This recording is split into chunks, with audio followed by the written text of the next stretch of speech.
What is going on, everybody? AlexNorimaki here, and the end of the week brings another Soundtrack Saturday. This week is a lesser-known game, the Munchables. Now, I know some of you are probably thinking, never heard of it, why should I care? Because it's a game about eating, like how could you not care? Let me break this down for you. The story takes place on the amazing planet of Star VING. The planet consists of a bunch of islands, all connected by rainbows, of course. The planet's inhabitants, the eponymous Munchables, spend their days eating. That is all they do. Eat. And to support such a glorious lifestyle, Star VING's islands all have their own corresponding legendary orbs, poo-shaped MacGuffins that keep a steady supply of food going, and otherwise power the planet. Finally, Star VING's people are led by the Great Elder, who is obviously just an onion man with a cardboard cutout of a cloud hanging around his neck so he appears to be floating. The problem? The planet gets invaded by Tabimon monster space pirates, anthropomorphic food aliens, who immediately start stealing those orbs. So, with all the inhabitants being perpetually hungry animals and the invaders being living food, there's but one course of action. Eat. Got it? Let's break down that music.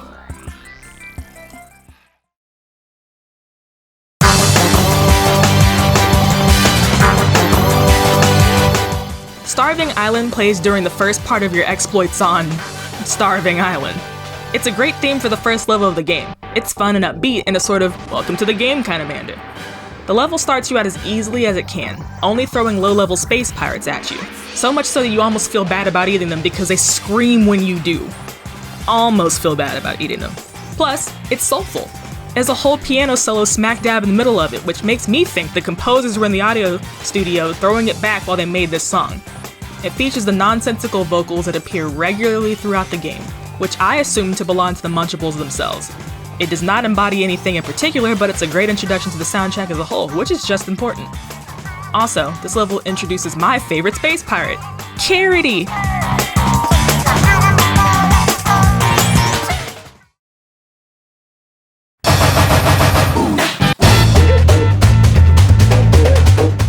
Okay, the soundtrack really pops off with SIZZLING-PARADISE, the theme for the first level of Potbelly Ruins, which takes place in the jungle.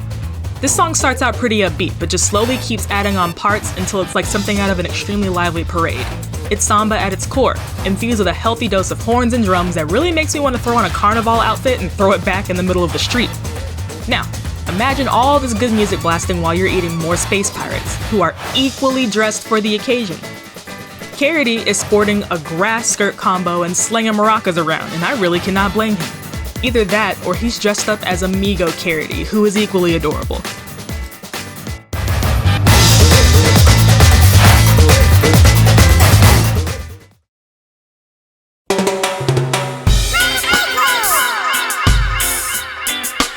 "20,000 Leagues of Feast" is the background music for the first level of Gulp Sea, the Great Ocean.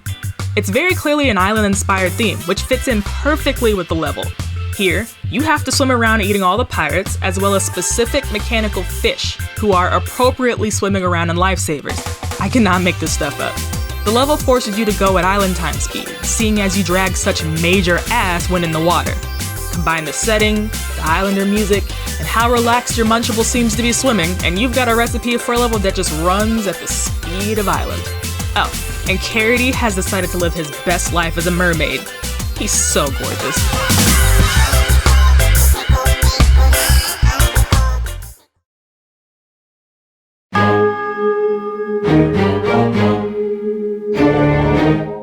It's very important that this is the remix of Zombie Chef.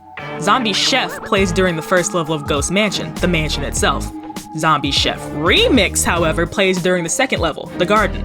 For the most part, the remixes in this game don't outdo the originals, but the same cannot be said for this instance. Zombie Chef Remix takes the original, which is a pure orchestra-esque song, and adds a hip-hop beat to it. Ghost Mansion is meant to be the spooky level of the game, and the remix comes across slightly creepier than usual. The same goes for their respective levels. The mansion has a healthy dose of Halloween-ready space pirates to chow down on, but the garden has even more, and these are more dangerous. In fact, the only time I've actually died in this game was in this level.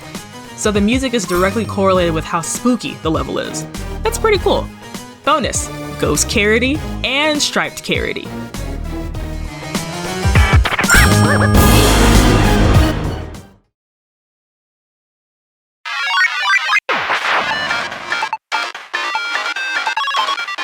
Chocolate Dining plays over the first level of the Dessert Factory. the factory floor. You spend the entirety of this level navigating your way through the various machinery that makes up the dessert factory. You basically follow the process of making giant chocolate frosted cookies, from dropping the dough to dipping them in chocolate. All the while you're eating up all kinds of dessert-inspired pirates. And, much like real-life factories, this is a busy and dangerous place. The music takes the word busy and runs with it. It's fast-paced, with plenty going on in it at all times, save for a small break where the song drops down to its base tune. With so much going on in the level, there are very few places where you can take a second to breathe. The music should make sure you know that.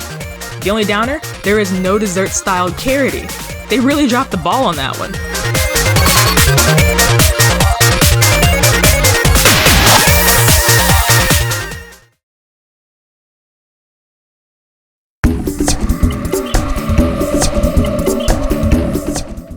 Hellfire Stew plays over the foothills level of Mount Brim.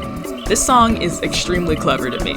First and foremost, Mount Brim is split in half, with one side being snow-covered and the other side being a volcano. The composers had to create a song that works for whichever side you happen to be on at the moment. The calmer parts of the song match how cold it is on one half, while the more energetic parts embody how God bless it hot it is on the other. Mount Brim is also the penultimate level in the game, and by this point you know who the real antagonist is, and are actively pursuing him. The song reflects this by giving the sense that you're on a mission now. It's not like 20,000 Leagues of Feast, which gives off a lazy feeling, nor is it Sizzling-Paradise, which is just a party. Hellfire Stew is definitely still just fun to listen to, but it gives a sense that the plot is thickening. Mount Brim also features two versions of Charity, Firefighter Charity and Santa Charity.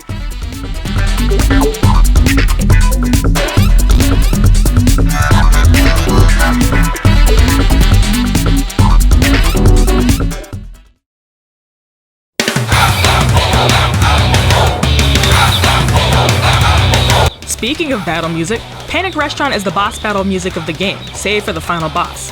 The bosses of the game are truly hilarious for several reasons. Rocco Lee, the boss of Starving Island, is a massive, jacked piece of broccoli who spends his time picking out his fro.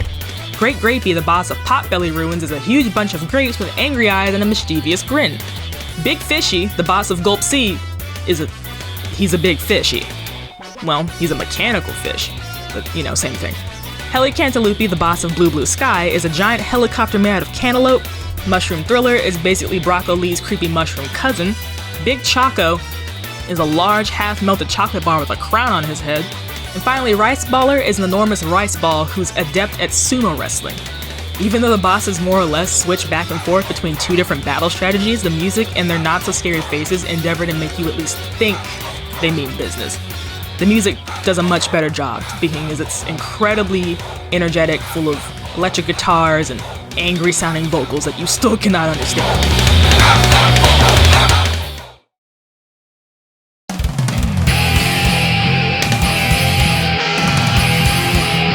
Mega Pumpkin is the final boss battle theme for your fight against King Pumpkin. He's big as hell, way bigger than any of the other boss pirates, and he's strong, taking the combined power of all the legendary orbs to defeat him. The fight also takes place in the middle of the ocean while a thunderstorm rages above you. I mean, it is truly a spectacle. Now that you know the extent of the seriousness of this battle, let's just talk about the intense music. It's heavy metal all the way through. Gone are the horns, the samba, and even a remotely relaxed atmosphere from the other tracks. It's an electric guitar going crazy for the entire song, and the Munchable voice you've been hearing here and there throughout other tracks? It's easy to tell that once chill voice is now belting out death metal, even if you can't understand a word it's saying.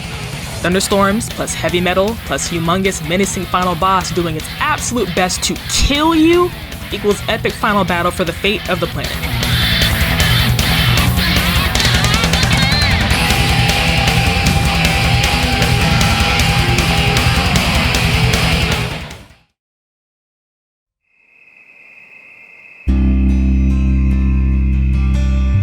After all that excitement and the conclusion of the story, you're treated to music on the opposite end of the scale during those credits. It's calm, sobering, and it perfectly matches the scene of the two protagonist Munchables and the Great Elder watching the star-covered night sky. The song is partly letting you know that the adventure and the conflict are finally over, but it's mostly doing something else. I'm not entirely sure if it was meant to come off this way, but while the credits are rolling and the protagonists are just looking at the stars, constellations will appear in the shapes of the different kinds of space pirates. Now, while the space pirates were the antagonists, they were decidedly cute. So the credits scene ends up looking like a in-loving memory video of all the space pirates that died in the senseless war for the orbs. To make it worse, Munchie and Chomper, the two Munchables you could play as, and the Great Elder are crying while watching the stars. The song is just sad, dude. It's a tribute piece to the space pirates, complete with lyrics you still cannot understand but have to believe are somewhere along the lines of 5,000 Candles in the Wind by Mouse Rat.